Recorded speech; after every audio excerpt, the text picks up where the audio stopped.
대한민국의 근현대사를 성경적 세계관으로 알리고 전하는 대한역사문화원의 한국 근현대사 바로 알기 특강입니다. 청일전쟁이 승리로 끝나게 되죠. 그러면서 아주 놀라운 사건이 하나 일어나게 되는데요. 청나라의 속국일 당시에 영흥문이라는 것이 있었는데요. 이 영흥문은 중국 사신이 들어오면 세자나 어떤 때는 왕이 나아가서 청나라의 사신을 맞이했던 문이었어요. 아주 사대주의의 그런 정수를 보여주는 그런 문이 바로 영흥문이었죠. 그러나 이 청일전쟁에서 일본이 승리하고 난 뒤에 이 영흥문은 허물어지고 그 뒤에 바로 독립문이 세워지게 된 거예요. 지금 서울 서대문에 있는 이 독립문은 일본으로부터 독립을 축하하기 위해서 만든 문이 아니라 청나라로부터 독립을 기념하기 위해서 세워진 문이었다는 걸 저희가 기억했으면 좋겠습니다. 그 당시 세계 정세는 점점 이 조선이라는 나라에 영향을 주게 흘러가고 있었어요. 그 당시에 러시아와 영국은 서로 세력 다툼을 하는 그런 상황이 벌어지고 있었는데요. 약 100여 년 동안 이런 세력 다툼과 전쟁들이 러시아와 영국을 중심으로 계속해서 일어나고 있었죠. 많은 대륙을 차지하고 또 많은 식민지를 가지고 있었던 영국은 러시아의 남하를 어떻게 해서든 막아야 됐었기 때문에 여러 나라와 동맹을 맺으면서 러시아가 해양으로 내려오는 것을 적극적으로 막고 있었어요. 이 과정 중에서 이 두 나라가 대치하면서 일어났던 그런 상황들을 우리는 그레이트 게임이라고 부르고 있는데요. 이 그레이트 게임, 영국과 러시아의 이 그레이트 게임이 사실 이 아시아까지 영향을 미치게 됐다는 걸 우리가 잘 기억을 해야 합니다. 이런 상황 가운데에서 러시아의 남하를 막기 위해서 영국은 일본과 아주 긴밀한 관계를 맺고 있었어요. 조선도 그런 세계 정세를 잘 눈치채고 있었다면 러시아하고 손절을 하고 영국과 손을 잡는 그런 제스처를 취했으면 너무나도 좋았겠지만 그러나 여전히 고종과 민비는 친러적인 성향을 엄청나게 많이 가지고 있었던 거예요. 그런 배경으로 일어난 안타까운 사건이 바로 을미사변이었어요. 조선의 왕비가 일본에 의해서 시해되는 사건이었죠. 물론 이 사건은 일본의 만행이라고 할 수 있습니다. 그러나 이 사건을 자초한 것은 고종과 민비였다는 것도 우리가 분명히 깨달아야겠죠. 조금만 생각이 있고 조금만 더 앞을 내다보는 사람들이었다면 누구와 손을 잡아야 될지를 제대로 알게 됐을 거기 때문에 그런 거죠. 이 사건 이후에 고종은 아관파천을 하게 됩니다. 아관파천이라는 건 말 그대로 러시아로 도망을 친다는 거죠. 그러니까 러시아 땅으로 직접 도망을 가는 것은 아니라 러시아 공사관으로 이제 피신을 하는 것. 그래서 아관파천이라고 이제 이름이 붙여졌는데요. 이 그림을 보면 고종은 러시아 공사관 안에 숨어 있고 많은 조종 신료들과 또 백성들은 왕이 빨리 황궁하기를 간절히 바랬었습니다. 약 1년이 넘는 시간 동안 고종은 러시아 공사관에 틀어박혀서 그 안에서 잔치판을 벌이면서 지냈다고 해요. 사실 이 고종의 도피 행각은 한두 번이 아니었어요. 아주 여러 번에 걸쳐서 이 도피 행각들이 이루어졌는데요.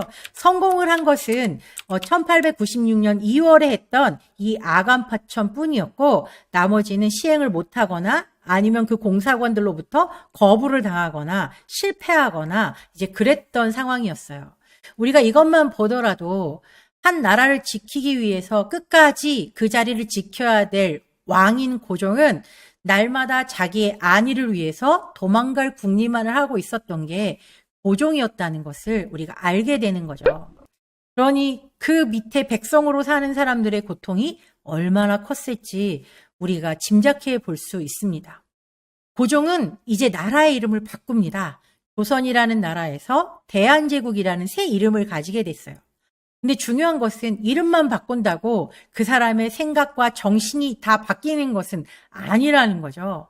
대한제국도 마찬가지였어요. 이름은 그럴싸하게 제국이라는 이름을 가지고 이름을 바꾸었죠. 모토가 뭐였냐면 근대 제도와 상공업 진흥 정책으로 부강한 나라를 만들어 보자였어요. 이것은 정말 훌륭한 생각이라고 생각되지만 그러나 이것들은 실질적으로 이루어지지는 못했죠. 문제는 바로 이거였습니다. 왕실과 국가의 권위를 바로 세우고 자주적인 나라를 이룩한다. 왕실의 권위가 먼저였던 거예요. 물론 나라도 중요하지만 내가 다스리는 이 왕권이 정말로 중요해. 그러니까 이 마음을 버리지 못했기 때문에 대한제국이라는 나라가 온전히 발전을 하지 못하고 몇 년 이어지지도 못해서 일본에게 나라를 빼앗기게 되는 치욕을 맞이하게 될 수밖에 없었던 거죠. 우리는 이름이 바뀌었지만 세계 정세를 바라보는 눈은 조선시대와 아무런 변화가 없었어요. 그 과정 가운데에서 일어난 전쟁이 바로 러일 전쟁이었죠. 러시아와 일본이 조선을 사이에 두고 팽팽한 기싸움을 하다가 일어난 전쟁. 그 전쟁의 피해는 고스란히 조선 백성들의 몫이었다는 걸 우린 알아야겠죠. 러일 전쟁이 발발하고 일본은 우리의 안전을 보장해준다는 이유로, 지켜준다는 이유로 궁궐 한복판에다가 일본의 군사 기지를 내어달라고 요청을 하게 되죠. 그래서 결국 우리나라 궁궐 한켠에 일본의 군사 훈련 장소가 생기게 되는 거예요. 그리고 8월이 되었을 때 한일 제1차 한일 협약이라는 게 맺어지게 돼요. 이 협약을 통해서 어떤 일이 벌어지냐? 대한제국 정부의 재정, 돈 문제, 또 외교 문제에 대해서 일본 사람이 와서 고문 역할을 해준다는 거예요. 말도 안 되는 이야기가 지금 이 상황 가운데에서 벌어지고 있죠. 그런데 드라마 같은 데서 보면 이것들이 어쩔 수 없는 강압에 의해서 이렇게 됐다라고 드라마들은 이야기해주고 있는데요. 실제는 달랐어요. 한일 의정서 체결 전에 1904년 2월 17일 창덕궁 후원에 일본군 12사단에게 왕이 직접 이 창덕궁 후원을 내주게 됐거든요. 근데 그 배경을 이렇게 알아보니까 어떤 배경이 있었나 나중에 이제 알게 된 거예요. 한일 의정서 체결 후 3월 20일에 일본 특사 이토 히로부미가 고종을 만났는데 왜 만났는지 이제 그 이야기가 영국 외무성 문서 보존소에 이렇게 기록이 되어 있습니다. 이토 히로부미와 고종이 아련하는 장소에서는 어떤 특정한 문서는 만들어지지 않았어요. 그러나 그 장소에 참여했던 민영환이라고 하는 한 대신이 그 모든 진상을 영국 공사에게 설명하고 그 내용을 전달해 주었기 때문에 그 영국 공사관에서는 이 내용들을 잘 기록해서 문서 보관소에 여태까지도 보관을 하고 있다는 거죠. 이 문서에 따르면 이토 후작은 메이지 천황 국서를 조선 외부에 사본을 남기지 않고 직접 황제에게 전달했다. 그래서 내용은 알 수 없다. 그런데 민영환이 그날 면담 내용을 이렇게 전했다라고 하면서 그날의 내용이 이렇게 기록되어 있는 거예요. 이토 대사는 황제에게 천황의 선물이라며 30만 엔을 줬다. 그리고 경부선 철도에 고종이 가진 지분을 보장하고 향후 경의선 지분 또한 보장한다고 확약했다.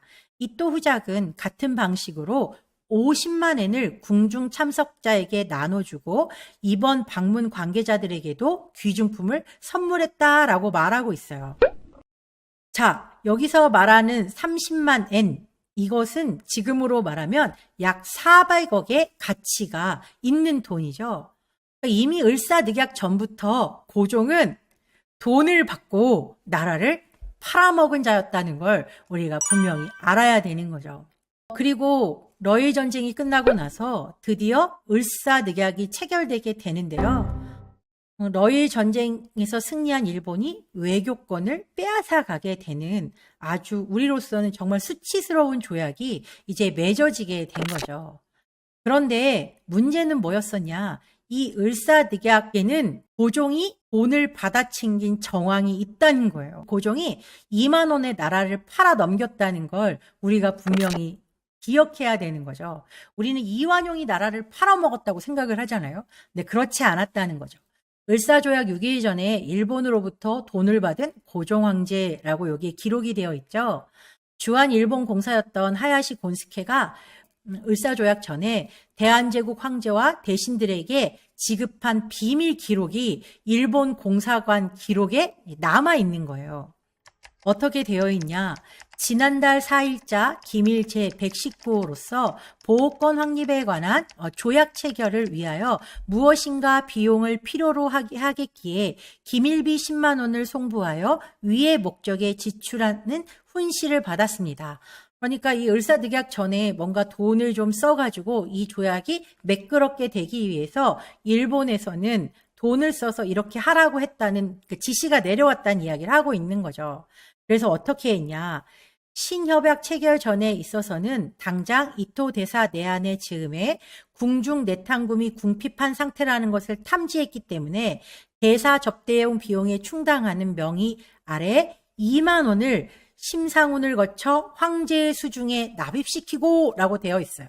이미 을사조약 6일 전에 이런 일들이 벌어졌다는 거예요. 고종이 2만 원을 받았다는 이야기가 여기 나오는 거죠. 그 2만 원과 지금의 2만 원은 아주 큰 차이가 있습니다. 그리고 그 신하들에게도 왕을 보좌했던 신하들에게도 돈을 주었다. 여기에 보면 이완용 이름도 나오죠. 그러니까 그런 사람에게도 다 돈을 나누어 주었다라고 말하고 있어요. 결국 고종은 자기가 돈이 필요했기 때문에 나라를 팔아먹은 거예요. 이완용에 의해서 나라가 팔린 게 아니라 고종의 지시가 없이는 절대로 나라가 팔릴 수 없다는 것을 우리가 알아야 되는 거죠. 이날에 이런 상황들을 영국 부영사였던 윌라드는 이렇게 기록하고 있어요. 새벽 2시에 잔디밭에서 중면정 쪽을 바라보니 건물 주변뿐만 아니라 그 베란다까지 일본 사람들이 가득했다. 프랑스 공사관 통로까지도 사람들이 많았다. 여차하면 고종 황제가 도망갈까 해서 지키고 있는 것 같았다라고 말하면서, 그런데 이제 고종에 대한 이야기를 하죠. 이곳 상황은 참 놀랍다. 왕관을 쓴 자들 가운데 최악으로 비겁하고 최악급인 황제는 궁전 속에 움츠리고 자기가 저지른 잘못으로 타인을 고통스럽게 만들었다. 황제는 외부 대신에게 조약에 서명하라고 지시하고서는 자기가 지시하지 않았다고 말하라고 또 지시했다.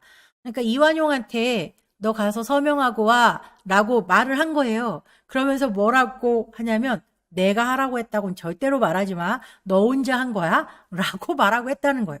정말 대단한 존재죠.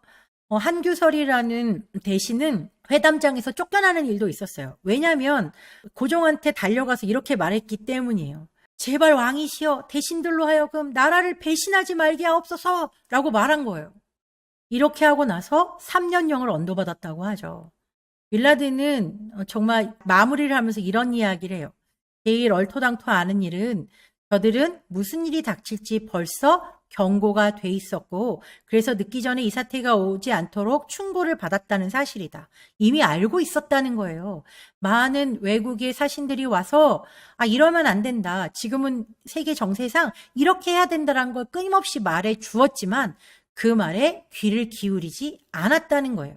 그러면서 타조처럼 모래에 머리를 쳐박고 그 사태를 똑바로 보려고 하지 않았다는 거죠. 고종에 대한 증언들은 계속해서 이어지는데 고종의 의전을 담당했던 엠마 크레벨이라는 사람은 이렇게 말하고 있었어요. 러일 전쟁 후에 조선 전국은 엄청나게 지금 혼란 속에 쌓여가고 있는데 이 사실을 눈치채지 못한 단 한 사람이 바로 고종 황제였다라고 말하고 있었죠. 그리고 청나라의 대신이었던 사신이었던 서수봉이라고 하는 사람은 고종 앞에 가서 마치 칭찬하듯이 비아냥거린 거예요.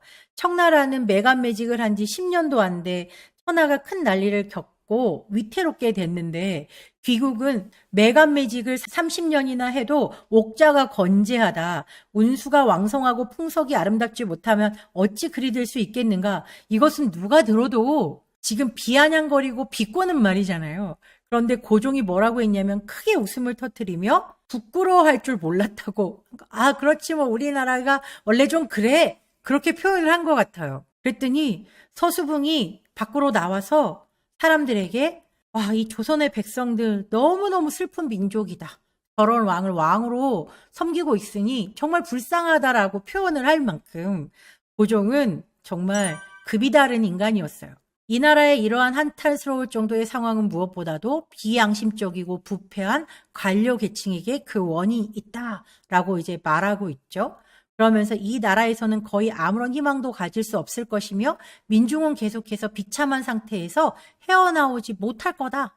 왕만 썩은 게 아니라 관료들 역시도 다 같이 지금 정신 나가 있다. 이제 그런 이야기를 하고 있는 거죠. 알렌 선교사의 그 이야기를 좀 더 구체적으로 보면 황제는 이 나라에서 끔찍한 해충이며 저주다라고 표현을 할 만큼 로마의 네로 황제랑 비교해도 절대로 뒤지지 않는 그런 아주 악한 자라고 표현을 하고 있고 시간을 축낸 자라고 이제 말하고 있습니다. 그래서 한국민들이 너무나도 불쌍하다라고 이제 말하고 있는 거죠. 결국 대한제국은 한일 합방으로 인해서 그 역사에서 막을 내리게 되는 거죠. 그리고 일제 식민지 36년의 시간이 이 조선의 백성들에게 지워졌던 거예요. 그러나 고종과 조선 왕실은 일본에 속해서 왕족과 공족의 지위를 노리면서 일본으로부터 연봉을 따박따박 받으면서 호의호식하면서 잘 먹고 잘 살다 죽었어요. 사실 이 한일 합방이 일어났을 때 많은 백성들이 그렇게 크게 한탄하지는 않았다고 해요.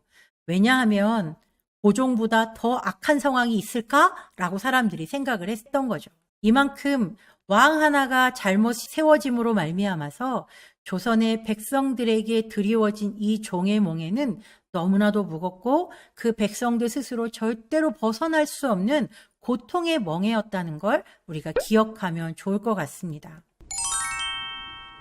고종은 나라의 안위보다 자신의 안위만을 생각한 왕이었고 백성들의 고통은 철저하게 외면한 왕이었습니다. 자신의 욕심만 채우는 왕, 세계 정세를 파악하지 못하고 나라를 망하게 한 정말 대한제국 멸망의 원흉이었던 게 바로 고종이었죠. 그러나 그럼에도 불구하고 백성들에게는 왕을 선택할 수 있는 권리가 없었다는 거죠. 이게 조선의 백성들에게 드리워졌던 종의 멍에였다는 것을 우리가 반드시 기억해야 합니다. 우리가 공부한 내용을 한번 정리해 보도록 하겠습니다. 바른 역사를 공부하는 목적, 그것은 역사의 주권자이신 하나님을 알기 위해서 우린 역사를 공부한다는 것을 분명히 밝혔습니다. 또한 역사를 통해 과거의 잘못을 되돌아보고 실수를 반복하지 않기 위해서, 또 그러므로 말미암아 더 나은 미래를 준비하기 위해서 우리는 역사를 공부하는 것이고, 대한민국의 정체성이 무엇인지를 바로 이해하기 위해서 우리는 대한민국 근현대사를 공부하는 것입니다. 더 나아가서 조선 백성들에게 쓰여졌던 종의 멍에, 여러 가지 멍에가 있었죠. 그 중에서 오늘 우리가 공부한 것은 왕정 제도였어요. 그런데 지금 대한민국 국민이 누리고 있는 특권은 무엇일까요? 바로 국민 주권이라는 것이죠. 조선시대까지만 해도 없던 이 놀라운 국민 주권이 오늘 우리에게 선물로 다가온 것은 대한민국이라는 나라가 자유민주공화국이라는 정체성을 가지고 있기 때문이라는 것.